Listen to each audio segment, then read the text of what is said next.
una conversación con un personaje, con una figura pública importante, en esta oportunidad con Rolando Jiménez, conocido por todas, por todos, y por su larga trayectoria que ha tenido en la defensa de la diversidad sexual.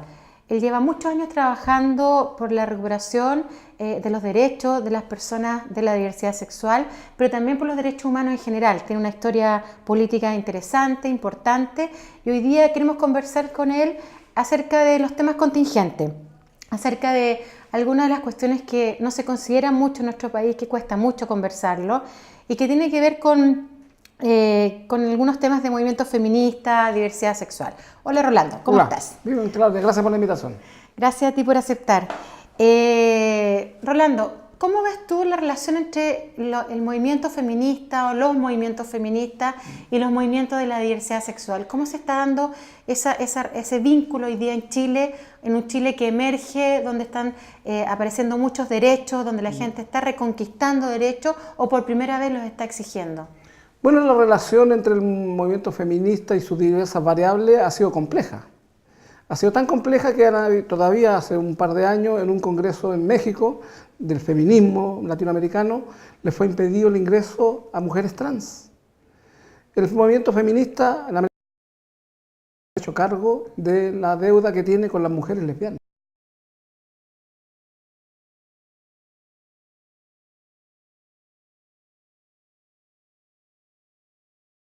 Una vocación de verdad de ver cuáles son las específicas de las mujeres lesbianas, de las mujeres.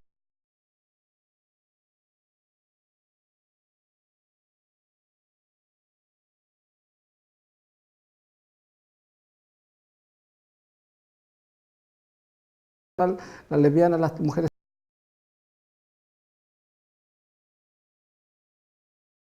Sin la experiencia, sin el bagaje que pudo haber aportado el movimiento feminista, el despliegue político, social y cultural de la población lésbica, de la población trans, fue mucho más lento. Nosotros hicimos lo que pudimos desde el movimiento homosexual. El Móvil tiene una organización que ha tenido hombres, mujeres, lesbianas, gay, trans desde el primer día. Sin embargo, no hemos podido levantar el liderazgo femenino, entre otras cosas porque la carencia de recursos permanente que tenemos, no tenemos recursos para pagarle a una mujer para que se dedique. La mujer en general tiene más dificultades para acercarse a la política, al activismo, porque además de sobrevivir ella en lo personal, siempre tienen otras responsabilidades con el entorno familiar. Entonces, esos dos elementos han hecho muy difícil levantar el liderazgo. Y además hay un tercer elemento, una sobreideologización de una parte importante del movimiento feminista que los tiene en la marginalidad. ¿Cómo cambian las cosas si te colocas en la vereda al frente? ¿Cómo cambian las cosas si no dialogas con los gobiernos? ¿Cómo cambian las cosas si no dialogas con el poder político, con los ciudadanos cotidianamente? Y una parte importante del feminismo más visible no baja de Plaza Italia. Y yo lo digo con conocimiento de causa, porque trabajé durante 5 años en una municipalidad en el Bosque, le pedí a distintos movimientos feministas que fueran a ayudarnos con los temas de mujeres en el Bosque, pero como no había plata sobre la mesa, ninguna llegó. Entonces, tengo la opinión más crítica respecto del feminismo, en relación del feminismo y su propia agenda, y en relación con su alianza estratégica, que yo creo en ella, y por eso estamos en la que estamos, entre las mujeres, su lucha y el movimiento de la diversidad sexual. Yo creo que, compartiendo algunas de tus críticas, yo diría que igual han emergido algunos grupos. Yo creo que no hay un solo movimiento feminista hoy día en Chile. Estamos de acuerdo. Creo que hay pequeños grupos más grandes, más chicos, que se están relacionando con los temas que les acontecen todos los días, que tienen que ver básicamente con la vulneración de sus derechos. Por lo tanto, no creo que haya una agenda feminista, creo que eso, más bien lo que han habido son agendas de género de los diferentes gobiernos de los últimos 28 años. ¿Por qué crees tú que le ha costado tanto a la diversidad sexual visibilizar lo bisexual, transexual, transgénero, y solamente ha aparecido más los gays? Y no lo digo como una crítica, sino que cuáles son los nudos ahí, ¿no? Porque, ¿por qué? Porque, a ver, primero hay una razón que es de sentido común. Estos son procesos. Yo me acuerdo que nosotros el MOVI se formó en 1991, el año 93 o 94 yo personalmente fui al Caracol de Puente Alto, donde había una población de peluqueros, travestis, transgéneros muy grande. Era la mitad del Caracol eran personas trans o travestis que hacían el oficio de la peluquería. Y les planteé la necesidad de organizarse, porque habíamos tenido un caso de agresión en ese lugar. No me pescaron ni en bajada. Los procesos sociales, políticos y culturales no se imponen. No puedes forzar el desarrollo de movimientos sociales. Y por lo tanto, cuando estuvieron las condiciones, apareció el movimiento trans, se visibilizó una parte todavía muy pequeña de las necesidades de la población de lesbianas a través de algunos liderazgos. Hay que reconocer, por ejemplo, que Erika Montesino es una de las mujeres lesbianas que más ha trabajado. Así es. Desde una lógica bastante peculiar, desde el margen, desde la orilla, con un discurso muy maximalista, pero es la que más ha trabajado. Sí. ¿Ya? Y hay movimientos de mujeres y yo diría que son los movimientos de mujeres que están más en las poblaciones, en general, las que tienen una mejor vinculación con el movimiento de diversidad sexual. Y en el mundo más académico también ha surgido una alianza interesante. Nosotros tenemos una larga alianza con Miles, porque creemos y trabajamos juntos en mucha complicidad, pero el resto del movimiento feminista o está capturado por los partidos políticos o por un ideologismo extremo, o por los partidos, por los gobiernos de turno. Y tenemos a muchas feministas en el gobierno actual atornillando en contra, por ejemplo, de la ley de aborto terapéutico por 3 causales, porque ellas quieren aborto total, libre y no sé cuánto, pero no tienen drama en trabajar para el gobierno que impulsa un gobierno limitado, un proyecto limitado, que nosotros valoramos porque es una corrida de cerca, es un avance respecto porque además la sola tramitación de ese proyecto de ley ha permitido discutir el tema del aborto en serio, rigurosamente, y ahí Mile ha hecho un trabajo interesante. Nosotros en otras conversaciones que hemos tenido, Rolando, habíamos hablado de estas transformaciones culturales en el campo de la intimidad y que pasan a los derechos sociales, políticos, culturales, de salud, que ha habido en los últimos 20 años. Y creemos que cuando el móvil es capaz de sacar 80.000, 100.000 personas a la calle en familia, ¿no? O familias, como queramos llamarlo, a mí me parece que es una acción distintiva sumamente fuerte de cómo se convoca a una sociedad para que se piense a sí mismo, ¿no? Y eso yo coincido contigo que es una cuestión cultural que se ha dado fuertemente. Me preocupa las distintas agendas, porque por ejemplo, yo diría, ¿por qué el móvil apoya el aborto 3 causales, ha apoyado la estrategia política, cultural de Miles? ¿Por qué lo hace? Porque entendemos que, primero, que las víctimas de la discriminación y del sistema patriarcal no solo son los gays, las lesbianas, los trans, son también y fundamentalmente las mujeres, ¿ya?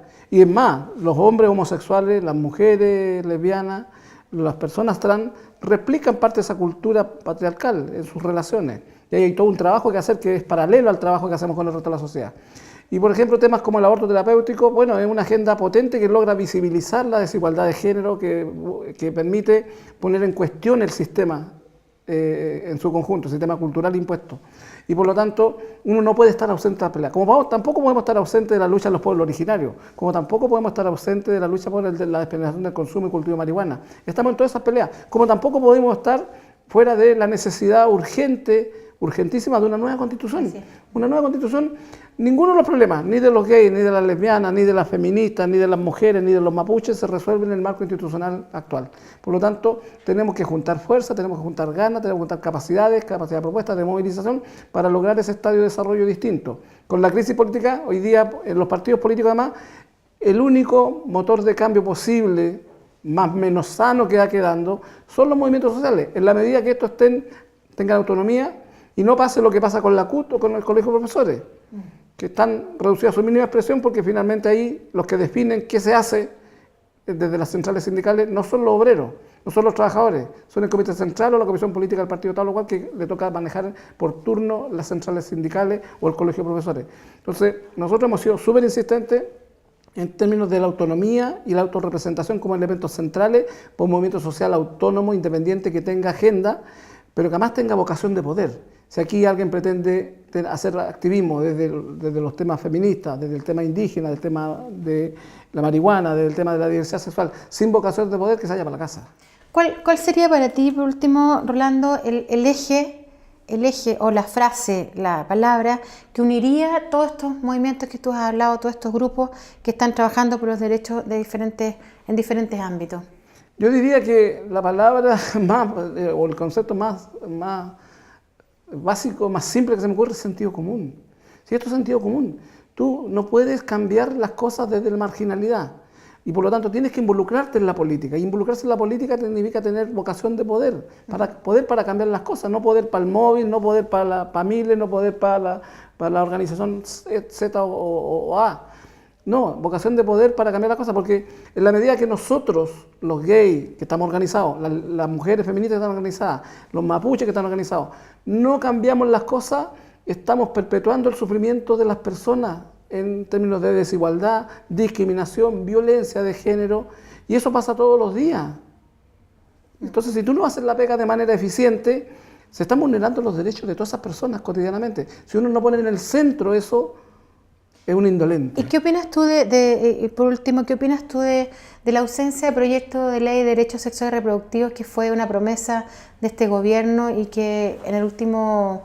Esa deuda, más que cobrársela al gobierno, la tiene que reflexionar el movimiento feminista y decir por qué no está en la agenda.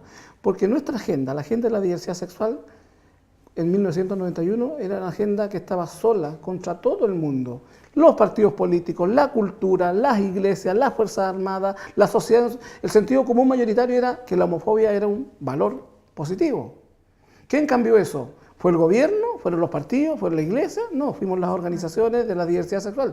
Entonces, si no das la pelea cultural de manera intensa, profunda, permanente, no tienes proyectos de ley que se expresen en esos cambios que la sociedad demanda. Entonces, el movimiento mujeres, perdónenme, en su gran mayoría, ha sido incapaz de generar una agenda que permita acelerar ese cambio cultural. Y el caso más concreto, en el primer gobierno de Bachelet, los PMG de género.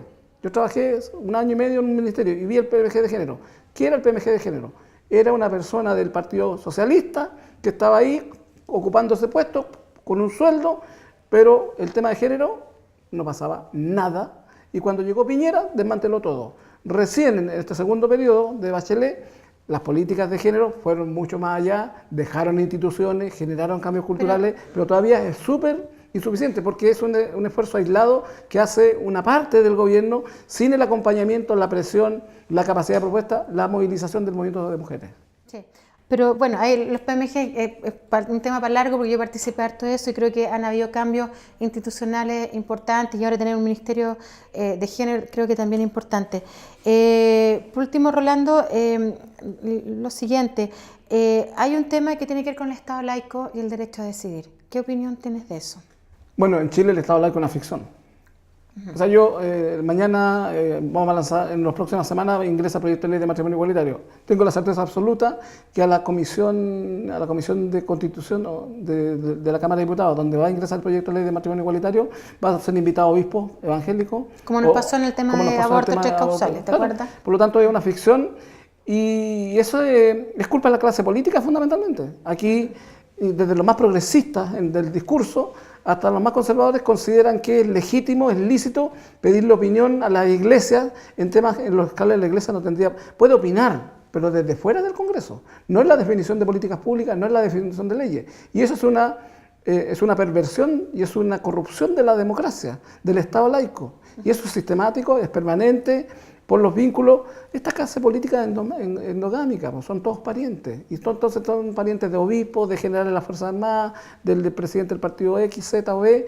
Por lo tanto, tienen vínculos permanentes y esos vínculos se expresan en esta cuestión en que, entre otras cosas, en Chile el Estado laico es una ficción mal habida en todo caso. Bueno, Rolando, creo que hace una buena conversación, nos deja el desafío de unir las agendas, de tener agendas de movimientos sociales y de tener la capacidad de diálogo permanente con los gobiernos de turno, justamente para poder exigir los derechos. Gracias por la invitación.